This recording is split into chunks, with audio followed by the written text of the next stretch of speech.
14th podcast presented by FanDuel Canada. We are live. We are live from the beautiful Skybox. Shout out the Marriott. Toronto Marriott City Center. Yep. Goated Only Skybox. hotel In North American sports. That's in a major league thank you for the hospitality for the Marriott, man. This is such a cool experience. Got to watch an absolute shit kicking. Yeah. The Skybox is sick. This is so sick. Having times you can spread out. We'll put the link in the description. That was mandated of us. But we'll put it in the description for you guys. Honestly, you don't have to wait in a line. You just go up an elevator. You don't need tickets? No, don't need tickets. You can go in and out if you want to. Yeah. Honestly, a sick experience. So really we'll cool put the link there. So thank you to the Marriott.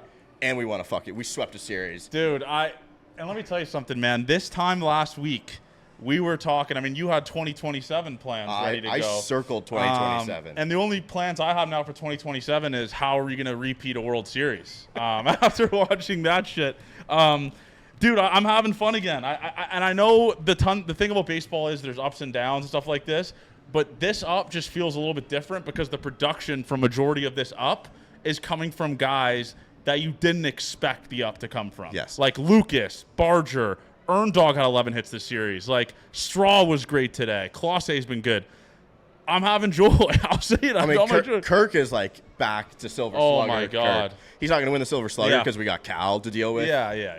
But, like, he is fucking putting out awesome. He's sculling baseballs all over the yard. This has been I don't want to not discount the levels of the opponents they've faced because the A's pitching staff and the Rangers hitters right now are dog shit. Yes. They are incredibly dog shit. But you got to beat the teams when you got the chance. Like, today is a punt lineup, kind of. Yeah. Like, if you go 3-1 against the Athletics, you're pretty happy based on how the first 3 games went. Like, you can be okay. You look back and be like, oh, I wish you would have swept 4. But in a 4-game set, you take 3 of 4. Yeah. We're pretty happy with how that goes. Yeah, I said I want them to take 3 or 4 and it'll be successful. And someone sent me a great DM.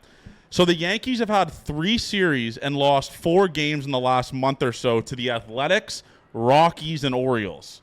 But fans call them this juggernaut. Are they a juggernaut? Are they great? Sure. The Yankees have had tough opponents. Why is it okay to call them a wagon when they beat the shit opponents? But when the Jays do it, who the Jays have, by the way, have had a little bit more of an impressive resume in terms of this month. Like, you swept the Mariners, who we know now are one of the best teams in the American League. You swept the Padres, who were a good team in the National League West. And then you swept the Athletics. You handled business and won a series against Texas Rangers. Like, the resume the Jays have had this month, besides what the negative people on Twitter say, has been a tough schedule compared to what other teams have had. Yeah. That's the entire point I'm trying to make. Okay. I'm not really sure what the other teams are doing. Like, totally. I have no idea. Well, the Jays are top 10 in strength of schedule so far. So it's like I think the Jays' schedule never, like, at no point is like, hey, this schedule gets well, easy. this is a team you face in the schedule that's like, you got to beat them, and Absolutely. They fucking swept them. No, and you get the full bullpen game in there, too, yesterday. Yeah. And you find a way to win, too. It was like a resilient effort. I tweeted out yesterday, or a couple days ago, this is a legitimate, fun team to watch. Win or lose, this is a fun baseball team to watch. And I think it's because we got, like, grinders in the bottom of the lineup. Clase plays hard. Barger plays hard. Straw plays hard. Heineman when he's in the lineup. Lucas. They play with their heads cut off. Like, I like when those guys who are making league minimum. That's what you need to be a good team. But it's fun to watch when they care and they play with some spunk at the bottom. For and sure. we can do things, and then they care about it too. I think, like, it's a non-baseball thing, but watching the guys at the bottom fucking, like, put together some good shit and, like, play really fun style of baseball has made it really enjoyable for me. Yeah, and one of the guys that I've obviously, I mean, this is just not a hot take at all, who essentially kind of carried this series, Addison Barger, man. I mean, there's not really much more to say. We talked about it a couple months ago. We said for this team to be successful, we need guys to take leaps. We need Buffalo boys to take leaps. To say Addison Barger has taken a leap is a substantial understatement. That dude, today, down. You got the George Springer bouncing on third. George Springer was bouncing on it. Like, he was bouncing on it. Addison Barger comes up, ping, 3-run bomb to right field, take the lead back. Like, that is what makes successful baseball teams. When you have a team as expensive as the Blue Jays, you need the guys on league minimum to be successful and round it all up. Yeah, that is crazy to say. You spend so much money, and it's the guys who make fucking nothing. Yeah. You really want like to be good. But when Addison Barger comes up right now, And the fact you're expecting him to do damage and he does what he does is very special. And I credit to me. I've said I was wrong a million times, but again, I'd like the people to also admit they were wrong about Ernie Clement, because Ernie Clement carried the series as well. 11 hits. Ernie Clement's put up he's leading the team in WAR. He's almost put up a win the last week or so. Ernie Clement currently right now, as it is constructed, is leading the Toronto Blue Jays in F-WAR. The people that were in our comments tweet saying you should be DFA'd, you shouldn't play. You're wrong and I'm wrong. We're both wrong. 2 odds eliminate each other, so now we're both right rooting for the Blue Jays. Ernie Clement is fucking awesome. Addison Barger is fucking awesome. Nathan Lucas is fucking awesome. Clase is kind of the bunt thing today pissed me off. I'll say it. Sure, it happens, right? Yeah. When you look at baseball from an at-bat to at-bat standpoint, a lot of stuff is going to piss you off. And that's why they say the Barger thing, and that's why they say the Clement thing, because we watch baseball every at-bat, and we try and make statements, which is a literally insane thing to do. It's insane to make statements until a full season, obviously. Yes. Until you have a full season sample size. But the thing is, man, it's I can't remember, and I tweeted this. I can't remember the last time the Toronto Blue Jays had a bottom of the order like this that caused damage and that I was relying on to start rallies and get on for the top of the order. You look today, Ernie Clement double, early double, gets scored by the top of the order. That is what makes successful baseball teams, is by having a good bottom of the order. And this bottom of the order is the most fun I've had watching a bottom of the order in a long time. I do think if we face some good offenses, we can get exposed pitching-wise. Yes. We have 3 starting pitchers. 4. You have Bowden, and then we have just a full empty slot that we are somehow getting away with. But Eric Lauer, underrated MVP of this team so far, the staff. The Lauer Hour has been unbelievable in securing wins for this baseball team. Easton Lucas was. And even yesterday, Easton Lucas. I think the biggest thing is we're going to face majority competition the rest of the way, somewhere in between the Oakland A's and the Rangers in terms of not great hitting, but good pitching. Not great pitching, but good hitting. I think there's going to be a median of the talent level that we're going to be facing. And it's all going to come together this week when you face the Phillies Twins back-to-back. Tough. Right? Yeah. You can get, but not, the thing not is, exposed. When you win games like this and get to 3 games above 500, you can get away with kind of slow streaks like they had. You can lose a series and it doesn't kill you. Yeah, it doesn't kill you, yes. And that's the biggest thing about a successful baseball team is you take advantage of the dog shit opponents. And saying the Oakland A's are dog shit is an understatement. Yes. Their pitching staff, their roster is so ass besides Jacob Wilson and Brent Rooker. Actually, Lawrence Butler's good. Lawrence Butler's cool, too. Yeah. Langoliers, he's okay. Hit some home runs. He's okay. It is, that's just as bad. Everyone thought they were going to be fun and good this year. Well, they were in the first month. And they've let their pitching staff has just killed them, too. I've enjoyed watching this Blue Jays team as it is right now. Again, you got to beat the teams that are shit. When the Rangers aren't scoring runs, you have to beat them. And we found a way to beat them there. You faced AAA pitching all weekend, and you score 1 million runs. Everything kind of worked out as it should this weekend. And I don't think you can look at this weekend and say, hey, the quality of the opponent's pretty low, which it is. You won 4 games. At the end of the day. But was the quality of the opponent low when we swept the Mariners? What was the excuse people were using there? No, this is no excuse. You should take into account the level of talent you are facing. For sure. And I think because we can't. I don't come on this podcast and say, okay, now this is a playoff team after we beat 4 with a 3-game sweep of the Mariners is more of a, hey, that's a playoff telling type performance. For sure. Not different with But you had AC. a good point, actually, in your tweet. You said, I enjoy watching the Blue Jays. And although the week before, the Ranger series, Rays series kind of sucked, before that, we had our joy back. We fucking swept the Padres at home. I don't know. Is this the best home baseball team of all time? It's crazy, dude. They hate working from home. They hate working on the road. I know. This really helped the whole weekend numbers thing, too. Yeah.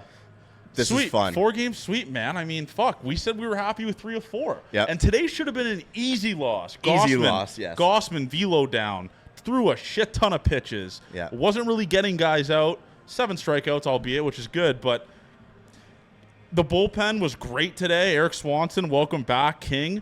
But I did want to talk about, obviously, the down part of the series. Dalton Varsho injured.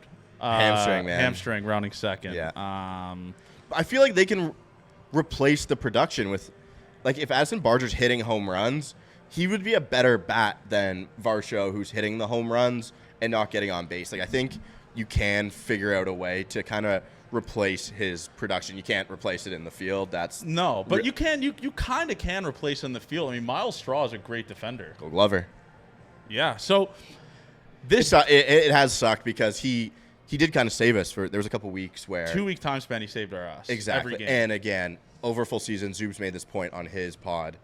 You need some guys to have 2-week stretches where they carry the team, and over a full season. And that was Barger this weekend. Exactly. And Ernie, like done a great job. Barger's doing the 2-week thing where he's the best hitter in baseball right now. Yeah. It's been impressive to watch. So keep finding guys to get on these streaks, and you build it over a season. At the end of the year, you're going to have a good record if you can find these guys to go on these type of streaks. It's been great, man. Yeah. It was literally a ton of fun to watch when you finally get a weekend to yourself. You take the time to watch your favorite baseball team, and they put on. And they handle business. And they take handle care of business. There's nothing better. I like I said, I can't remember the last time I've had this much fun over a month. Like the month of May, the Toronto Blue Jays, BK tweeted, it's not updated yet, but Toronto Blue Jays rank in top 10, top 5 in every single offensive category, Abe. It's like what we're seeing, there's numbers that back up the fun of it. And I hope they can kind of build off of this into June because we always talk about this, man. Like the AL is wide open, right? It is. Like no one wants to win the AL. It's like the Yankees. Do I feel the Yankees and the Tigers? Yeah, they're records-wise, they're the two best at the top. But everyone after that, you get into a 5-game series with a team. Yeah. Anything can happen. I think you get to the dance, you got a chance. The NL, I think, will shit kick anyone in the World Series. Oh, my God. Imagine Dodgers versus, like, Twins. Imagine the Dodgers against this Blue Jays team. Like, can you see that going well for us? No. I'm sorry to take it down a little bit, but like, if we getting to a World Series is better than we celebrate 2015, 2016 all the time as being awesome to watch. We get to a and we're World not Series. World Series talking, guys, but just no. I mean, I don't think it's going to go well for the AL. No matter I what. don't think it's going to go well for the AL no matter what. Like I think even unless the wild card 3 team gets out of it somehow. I don't know. Yeah, that's going to be hilarious. But other than that, though, man, just an unbelievable weekend.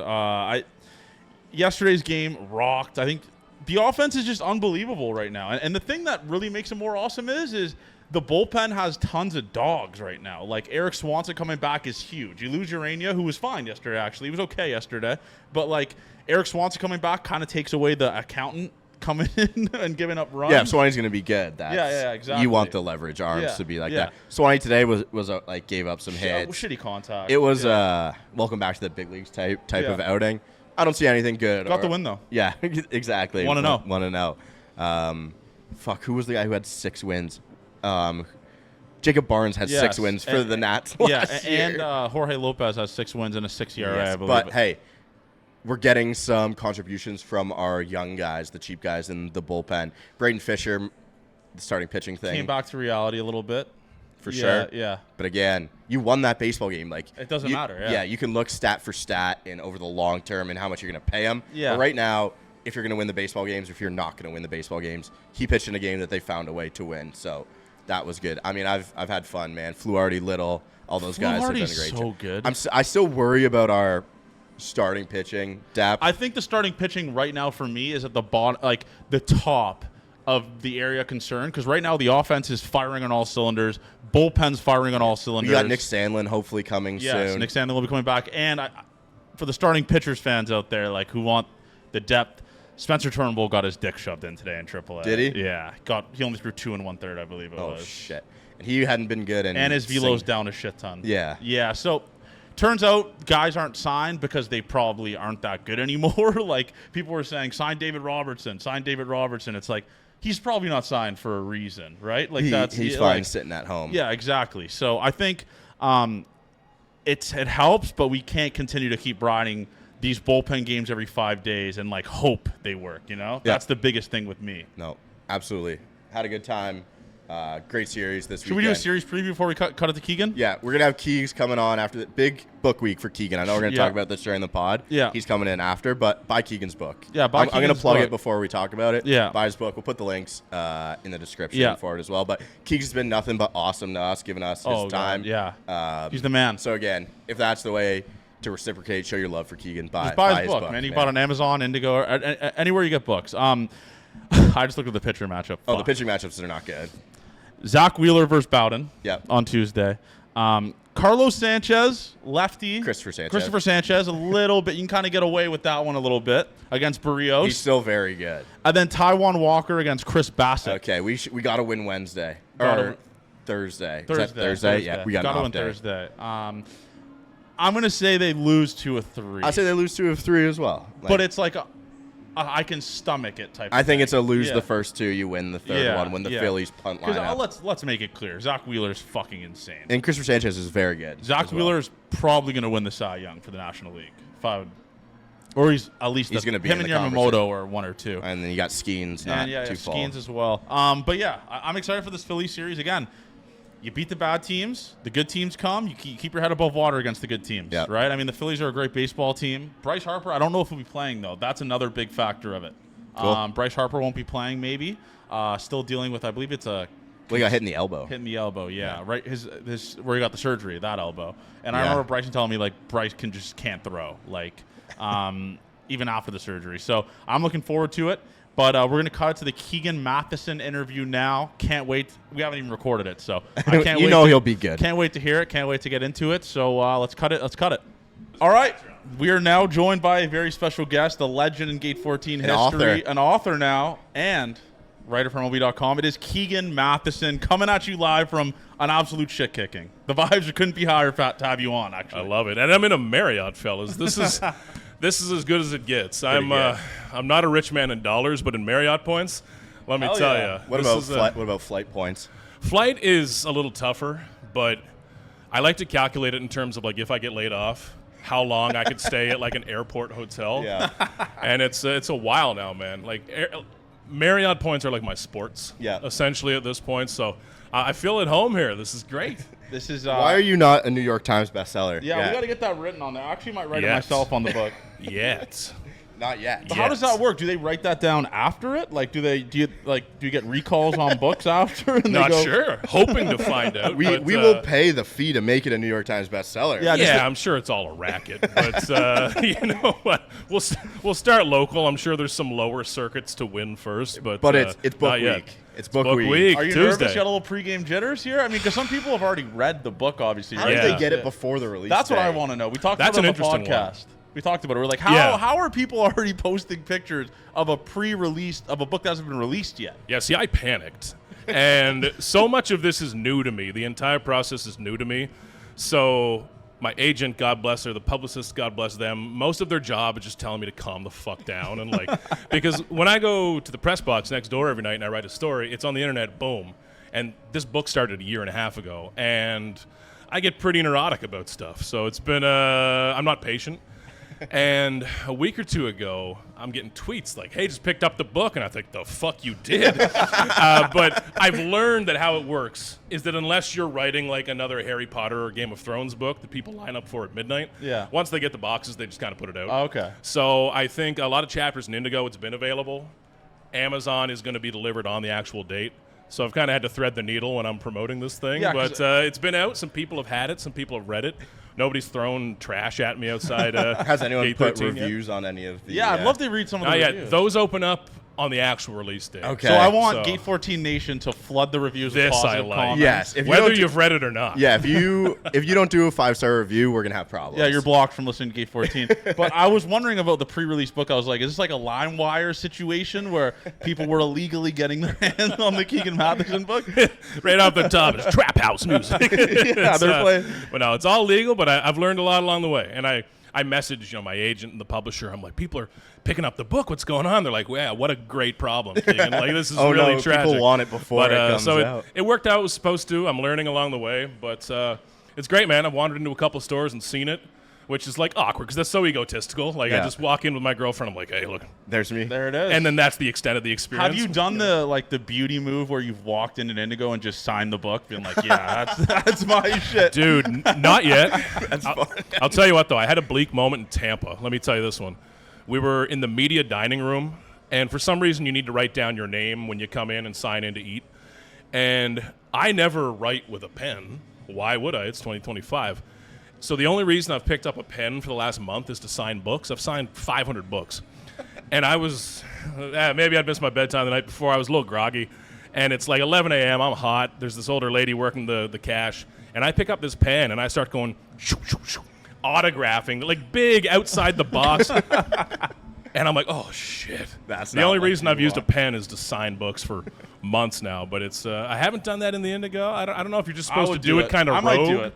If Maybe you I'll see do a it and I'll Johnny tweet out Junta where they signature are. in a Keegan Matheson book, it's because That's I a did it in a crossover. Guelph Indigo. Have you like gone back and read any of it lately? Is there anything let's plug your favorite chapter? Yeah. And one that's just like, you know what?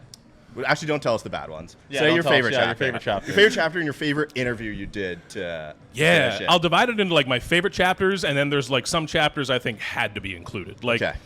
you're always going to have to write about Joe Carter and the home run. Yeah.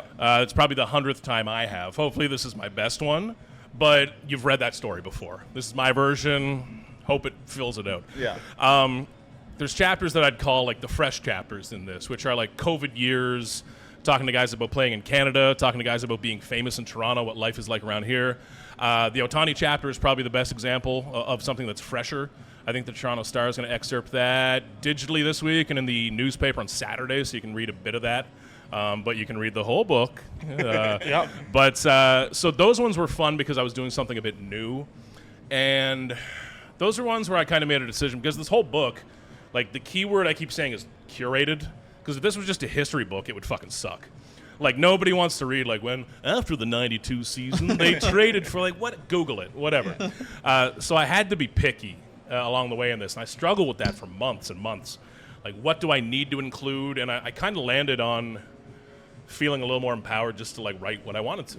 You know, it's going to be better if I do that.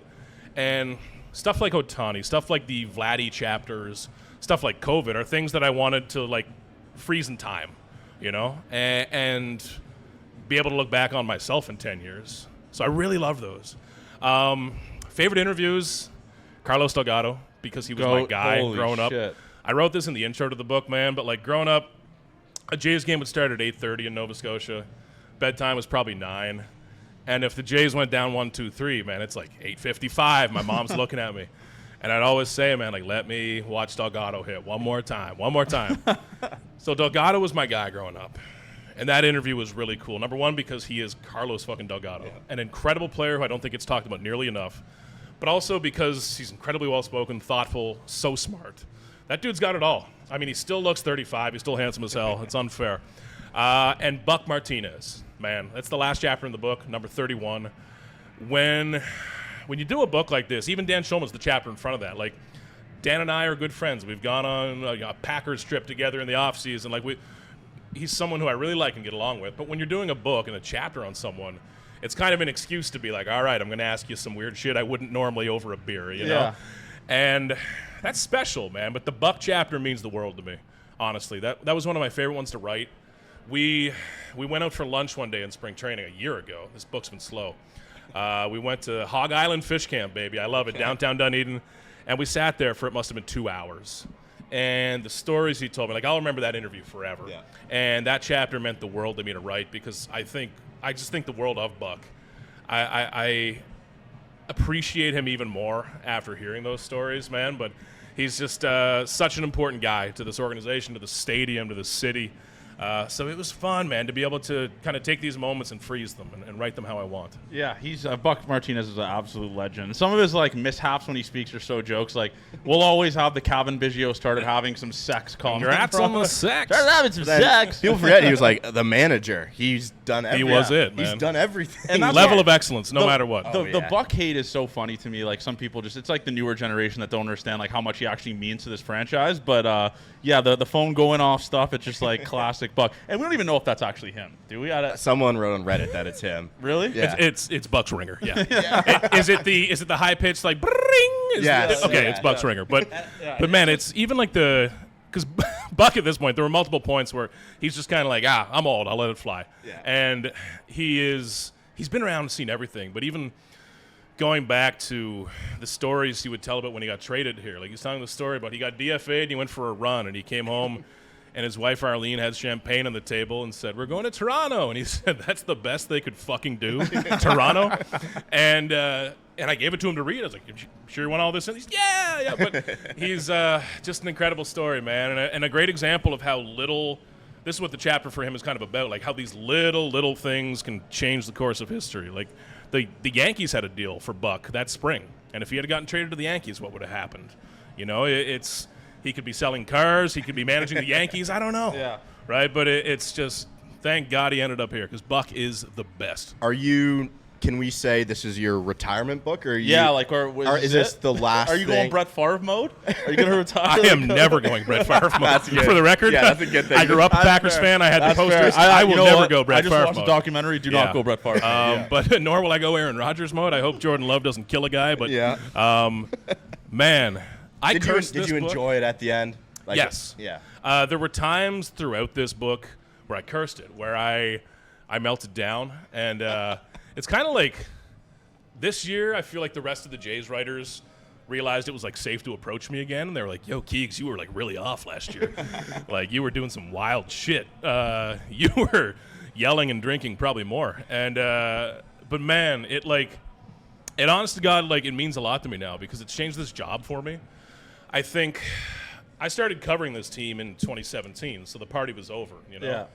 And I've written about a lot of losses and a lot of shitty days, and you get used to writing about that. And I think that stuff's actually easier to write about because it just kind of sits still right in front of you, you know? Like when they lose in Minnesota and I walk into that clubhouse, everything's right there in front of you. You don't have to dig for anything. And those stories are easier to write, man. But this book was the challenge of writing about like joy and success and celebration. And it made me realize that I'd been kind of had like an unhealthy relationship with the job for a while, you know? It got me, you can get bitter in any job, even a cool job. And I think this has made me a lot happier in my job. I think it's made me better at it, I hope. Low bar. But it's really kind of changed the wiring in my brain around this. And if you had have asked me 6 months ago, I would have said, fuck no. Yeah. But now I would like to do more. It's so much more fun than going down there and saying, like, hey, Kevin, you threw more cutters tonight. Like, that matters for 10 minutes, but by tomorrow morning, nobody gives a shit. It's like, won't this get was read in like a different. couple of weeks. No, like that type of stuff, never. Right? You're not a Fangraphs employee. You like telling stories. I do. You know, I do have an arts degree, not to brag here, fellas, from Dalhousie University. But, this was kind of the green light to do that, you know?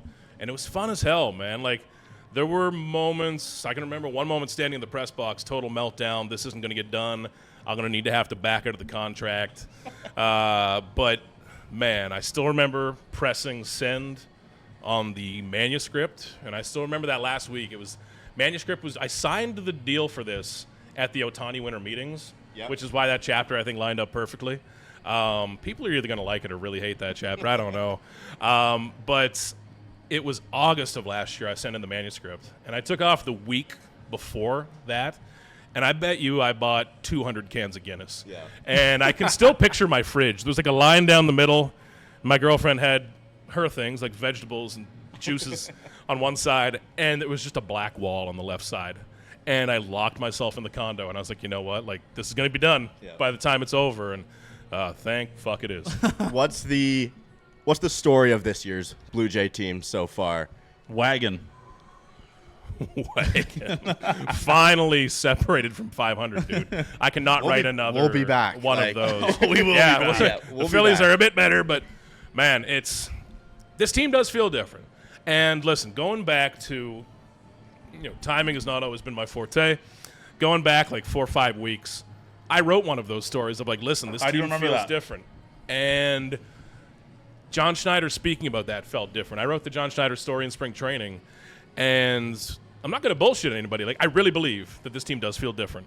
And I really, truly believe that John Schneider has a different feel for this team and is better at his job now. Like, I don't think Besides what Twitter people say? Yeah, well, I mean, thank you, reply guys. But I don't think we give managers and coaches any room to grow and develop. And I honestly think Schneider's better at his job this year. And you see it in how he talks. He's not up here like this. He's being himself. And I think himself is good enough. But you're seeing that in the team, man. And The clubhouse stuff, it is better. I don't know how to measure it, but I'm around them as much as anybody, so I better have some sort of feel for it. It does feel better. Now, that being said, teams full of assholes win the World Series all the time. They do. Whatever. Yeah. But I think you're starting to see the value of that a little bit. And we've said a ton this season, fellas, that this team just needs like one big breakout. Addison Barger. Oh, my God. It's nuts. You're like, this only happens 1 out of every 100 times when this, like, jacked up, all muscle, all speed guy actually works out, but it's amazing when it works. It looks like we've watched his brain, like what's the frontal lobe, fully develop and like life slow down for him like in real time. We're not saying he's going to be this guy every single game. Like he is literally launching every game. But like I think it's somewhere in the middle. Like when he was struggling last year to what he is now, he's somewhere in the middle where he's also figured it out defensively at an insane rate. Like he's been awesome. Defense is more impressive to me, man. Like he's slowed that down. Yeah. Because like he can always do cool stuff. But if I've like, this is depressing, but like if I've learned anything covering this team every damn spring where we all fall in love with the prospect, it's like most of the time none of that cool stuff ever turns into anything, right? And it's every year there's a new Brett Laurie. It's how it works. But this is what happens when the mental game catches up a bit. And how do I say? The mental game does not need to mean you're Alan Roden and you can go get an astrophysics degree. Yeah. The mental game is different for every single player. It was different for Jose Bautista than it was for Josh Donaldson, than it was for Edwin or Tulo, et cetera, et cetera. And for Barger, it's about calming the fuck down. And when we interview him, it's always interesting. Number one, incredible eye contact. I'm talking just like Ray. He's locked staring through it. Yeah. You kind of need to match it. You need to like, all right. But quick answers too. And I remember after one of his huge games, I asked him, I was like, what's the difference for you? Like, what's clicked? And he goes, I chilled out. And I was like, the least chilled out response you could ever. It's like you're talking to the guy on coke. And did he's you? Like, I'm feeling normal right now, man. It's actually great. I feel great. Should we get dinner? It's 4 a.m., dude. But it's working for him, man. And this lineup needed one breakout. They did not need another guy that can OPS 670 and play Major League Baseball, whatever. They have enough Major League Baseball players. They have $1 billion payroll. You better have Major League Baseball players. Yeah. They need a guy to raise the ceiling. And Barger's doing that right now, man. It's even incredible. Lucas. Like, yeah, absolutely. I talked about this earlier. It's like for this team to be good, you needed a Buffalo boy to take a leap. And Addison Barger has just been, I can't even put it, like he's been unbelievable. He is. It's awesome. Like shout out to Lucas too, man, because I was wrong on him coming into the season. I thought that he was kind of like, maybe if he hits waivers and ends up on an A's team or a White Sox, like maybe he can get some regular playing time. No, he's good enough to be a real contributor on a good team. Yeah. And like I was undervaluing Lucas, and he's completely earned that, man. It's awesome. He DM'd me. So after, I think it was my birthday, like the day before my birthday, he had a breakout game, and I tweeted like, "I'm sorry, Nathan Lucas." He responded, "Love it." And then he DM'd me. He's like, he finished the DM with, the 30-year-old everyone loves to hate. Like, this is how you know. Soon to be 31-year-old. This is how you know he's not online, because he signed off his own DM. Like I looked on my request messages. Usually they're telling me to die, but like I see Nathan Lucas. I'm like, is this a fan account? I click it. It's actually him, and he signs it off with the 31-year-old everyone loves to hate. You can also tell he's not online much because he has an account that's his own name and own face, and it's like, I play for the Blue Jays. It's very charming, man. It's like 2006 Facebook type thing. Yeah, you know? it's awesome. And how hard was it for you this weekend to not like cheer in the press box? Because I'd be like, I went bananas. Like that Barger home run was so cool. Down, go ahead bomb. It's like, how do you not cheer for that? Especially you as a Jays fan. Like you grew up a Jays fan, right? It's grew up one. Yeah, the job changed it for you. There should be a camera on me. You know, like I was. So for example, like my work day to like inside my job, I wrote a story pregame on Dalton Varsho. And in the 8th inning, I'm typing into my producers being like, you know what, if they lose this, let's just leave that story as my story for the day, which is a long-winded way of saying, like, I'll just go home. Yeah. And then Barger hits the home run, and Julia Kreutz was next to me, and I just kind of was like, all right, fuck. And I just started writing the story, you know. Yeah. I still love the game just as much, and because of this book, I love it more than ever. But, you know, the team gets taken out of you a little bit, man, but I still have to recognize how cool it is. And you know what? This is actually a good time to call back to BNS's episode, because I liked his answer about this. Remember that? Where it's like, I think I've been kind of trained to being like, fuck the team, don't care who wins or loses, blah, blah, blah. And in terms of cheering, I don't, but I have to because it's my life, man. Yeah. And I liked BNS's answer about that. That kind of woke me up a little bit because, like, if they make the playoffs, that determines where I go. I mean, I was looking at concert tickets for October 3rd the other day, and I bought them. I mean, if I have to sell them, that's good for everybody. Yeah. But it impacts my life. It impacts the people I'm around. You guys are in a better mood right now. Johnny be ranting about he'd be ranting about George Springer bouncing on a base. We wouldn't have even talked about the book yet. It would be just completely fucked. But when you look at the people around you, how they react, the players, the coaches, they're a little happier to see me. Like, not happy, they're neutral to see me. It's like, all right, Keeks is here again, as opposed to, fuck, it's Keeks, you know? Yeah. So it impacts the entire world around me. So it matters. It does. Did the Gate 14 Mark Shapiro podcast create a little bit of shockwaves in that press box? It was discussed. It was. It was mentioned. It was. How the fuck did those idiots get Those idiots. I'm trying to remember where I was. I think I had just gotten to New York. They were in New York for a series. Yeah. And whether it was an afternoon game or a night game, whatever it was, I did my classic, like, subway back into Manhattan, get 6 Modelo and a slice of pizza somewhere. And I went into the room, and I gave it, like, a proper screening. Like, not just, like, listening on the airplane, but I set up. I was like, all right, case of beer next to me. And, man, like, that fired me up for you guys, though. Like, that was awesome. And, like, I hope you guys have been, like, let yourselves fucking enjoy that, you know? Because that was cool. That was unreal to see, It's hard, too, in the moment, because, again, I love the Blue Jays. Like, I grew up. It's the only thing I love. And I was like, I haven't really fully been able to take a step back and be like, I can't believe we did that. But it's like, it's insane. I mean, it's the CEO of the Toronto Blue Jays. But I think you talked about it, too. It's like he's a regular person. And that's why it's like I get so disgruntled and mad at people on Twitter when they continuously bash people, especially to me and tag me and stuff. Because it's like, I know the person. And it's like, why would I root for a person to lose his job? You know, like, why? It's hard to find that median, right? And life's a lot easier when you talk to them like normal people, too. Yeah. Baseball coverage and baseball media is plagued by people who want to sound like front office people and who want to talk like them. And if a front office guy made up a word tomorrow, it would start showing up on the radio, in stories, in questions. And we don't have to do that. It's okay that I'm a normal dude who wants to go home tonight and drink 8 beer and bet on a WNBA game and have the night of my life. I don't need to pretend that I'm actually super interested in A swings and process and velocity. Like, yes, that stuff matters, but I don't think enough people are themselves around baseball. There's a lot of vibrating anxiety around that stuff, and we put people either in pedestals or in boxes. There's a lot of value in my job and just walking past a guy being like, hey, what's up? Like, not, hey, can we talk about it? No, it's just not everything needs to be up in your face about it. And yeah, when you understand that these people have lives outside of here, some of which are smaller than others, you know, but they do exist outside of here. I know if you see them outside of here, it's like seeing a teacher or something at the mall when you're 5. I mean, we saw Alan Roden in the elevator. I was just like, oh, you're not in uniform. It's just poor Alan Roden, fresh out of the game. He sees me strolling onto the elevator in front of him. Oh, you saw Roden? He was in the I saw him last night. He was eating dinner behind us. Here we go. Yeah, he was.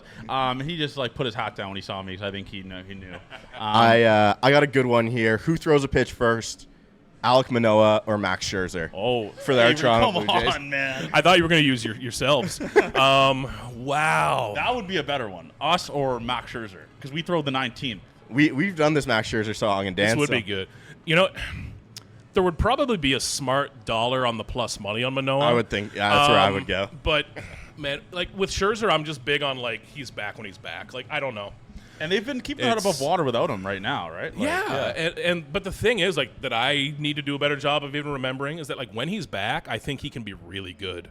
Like, he's still got it. It's just this thumb, man. His thumb work. And when he's back, it's a big issue. You know, it's a great car, but there's a missing tire. Absolutely. I think I have a title for one of your next articles, and you can. I mean, you don't have to credit me for this. You can write an article about Eric Lauer. Call it the Lauer Hour. The Lauer Hour. I think that's a great. I like it. He's been awesome, man. I mean, who would have thought an Eric Lauer who was in Korea last year, or where was Japan? He was in Korea, and now he's like I consider him number 5 starter for the Blue Jays right now. Dude, Lauer, Paxton Schultz. I was asking Schneid's about this the other day. I did not think of or write or say Paxton Schultz's name all spring. And I'm there all spring. I get way down into the barrel. Pitch. Braden Fisher, I did not think of that guy all spring. Brendan Little's exceeded expectations. I mean, you look down through Mason Fluharty, like, yeah, he was our number 20 or 21 prospect, but I didn't think he'd be this. You know, like, they're doing really well with that, and that's probably a big shout-out to Pete Walker. I don't think he gets enough credit for those types of players. Yeah. Like, turning a fringe guy into someone who actually contributes, for me, is kind of a pitching coach's job. You know, like someone like Kevin Gausman or Chris Bassett, you're not going to change their ERA from a 3 to a 5. Players. You know, like, they're going to figure it out. But I think Pete Walker's nailed it with a lot of those guys. And, like, Paxton Schultz, I didn't cross my mind in spring training. Lauer, I thought he would just be the Buffalo guy with a 5 ERA. Yeah. So credit to him, man. Yeah, and I did want to talk about this pitching staff. Like, me and Avery mentioned it. It's like, right now it's probably the area with the most concern, the starting pitchers.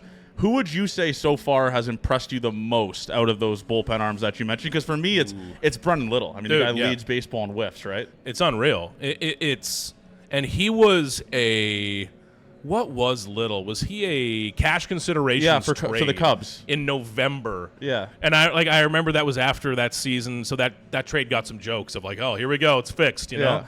And somebody must have seen something in his fancy stats and somewhere. Yeah, and that's another credit to Pete. Full credits on him, but like out of nowhere. I thought the lefty spot was going to be a problem this year. they have so many. Yeah. now. Richard Lovelady pitched for this team.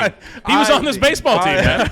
That was like Dick 2 months Lovelady. ago. We talked about Jacob Barnes more than 30 Oh my minutes God! ago. I can't- Wow. That's going to Wow. be a Gate 14 nominee for Random Blue Jay of the Year is Dick Lovelady. Yeah, Dick Lovelady. He remember that Orioles May he live series? He forever. got his dick shoved in and then never Wow. pitched again. It's unreal. But the lefties, I mean, Fluharty in there as well looks great. Like, I think Fluharty is a guy that just quietly sticks around for years. Yeah, And then Brendan Little is like shutdown, closer, like elite right now. Yeah. I know it's only a couple of months, but whatever. Like, relievers could be judged in small samples more than any other baseball player.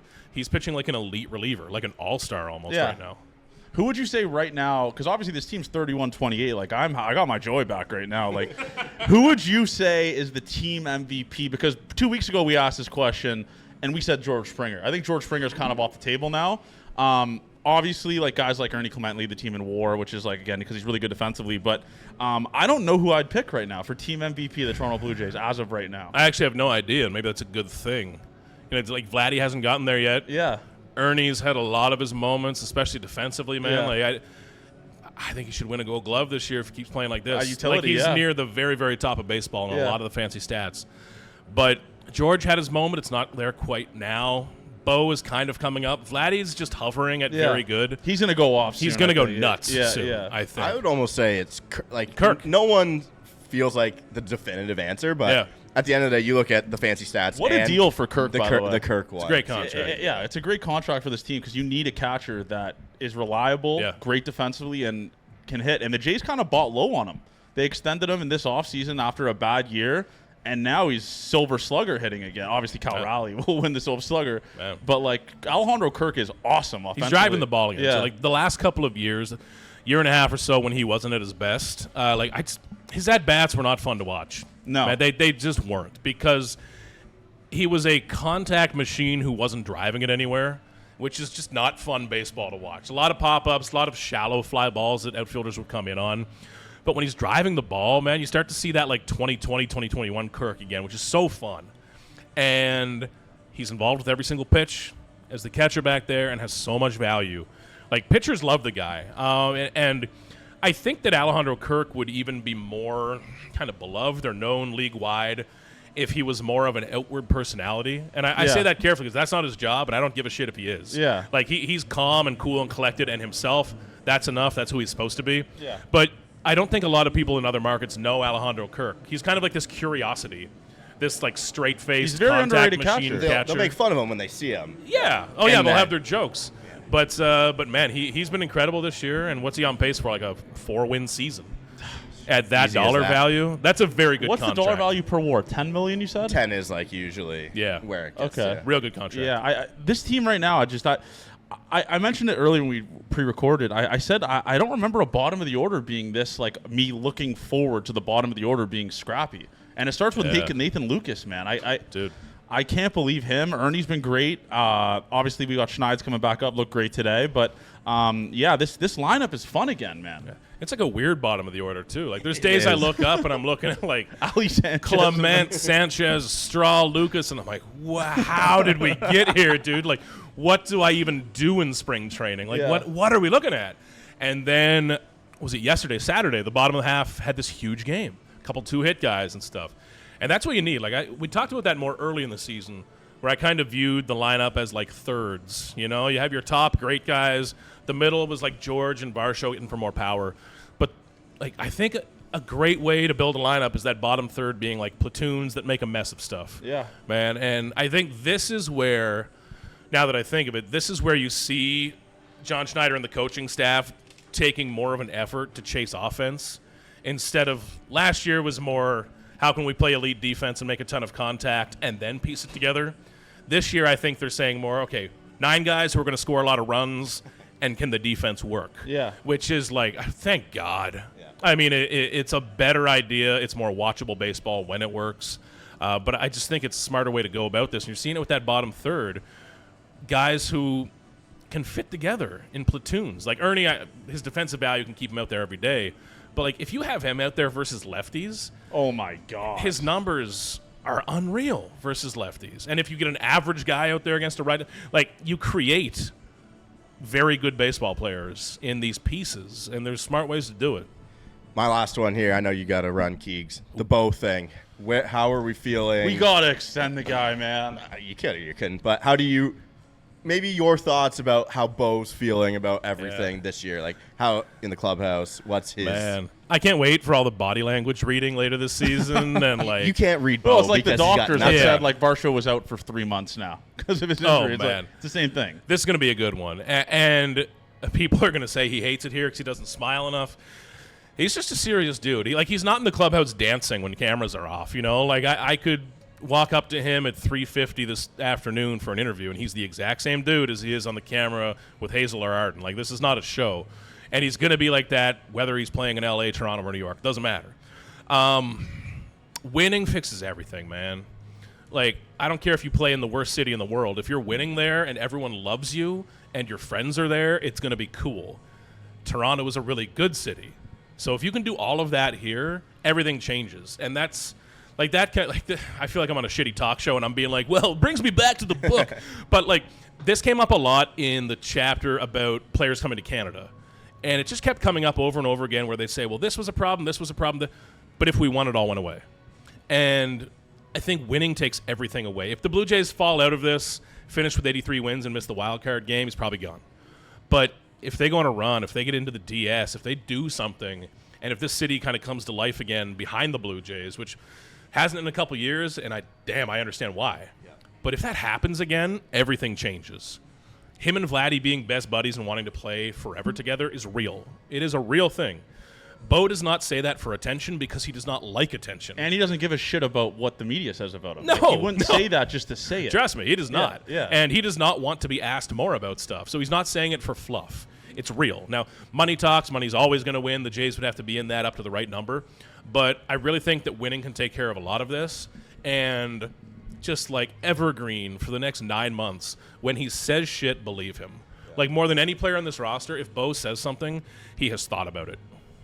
I like that. Yeah, I got nothing. So the franchise. Look, the guy can't even hold a fucking You have an book. event here as well. No, I will be reading this. I'll be reading this. I'm excited for that. He signed the cover. Yeah, I will be at this event as well. Yeah, Thursday. Me and Avery will be there. 6 to That's 8. right. Yeah. Thursday. Here. Sportsnet Grill. Yeah. You can buy books there. You can sign them. Yeah. We'll have it Me all and there. Avery will be there as well. I'm looking forward to it. I've never like been to it. a book meetup before. I can confidently say I've never been to a book meetup Everyone before. wear tuxedos. So Everyone keeps asking me, like, what do I wear for a book thing? Because they think it's like a fan. No. Just please come to have a couple beers. But Yeah. we'll have some people there right after that Phillies game, man. Right after a big win off Taiwan Help me Walker. not be awkward at this thing. Jesus. You'll see me in the window of the restaurant here during the game. That's what'll kill me. There will be like Vladdy will hit one off the windows, and you'll see me chugging a bourbon at like 3 p.m. trying to get ready for this thing. Hopefully he does. But anyways, Keegan, thank you, man. Thank you. Congrats. absolutely. You're fellas. making the case for guest of the year here. I'll be honest with you. I mean, back to Again. back. Yeah, there we go. So thank you guys. Make sure you guys like, subscribe, leave a comment below. buy the franchise. We'll put the link in the link in the bio, Yes. and we'll do a little book club. I'll Gate break down a 14 book club. I'll break down a People are chapter talking. every podcast. Love you guys.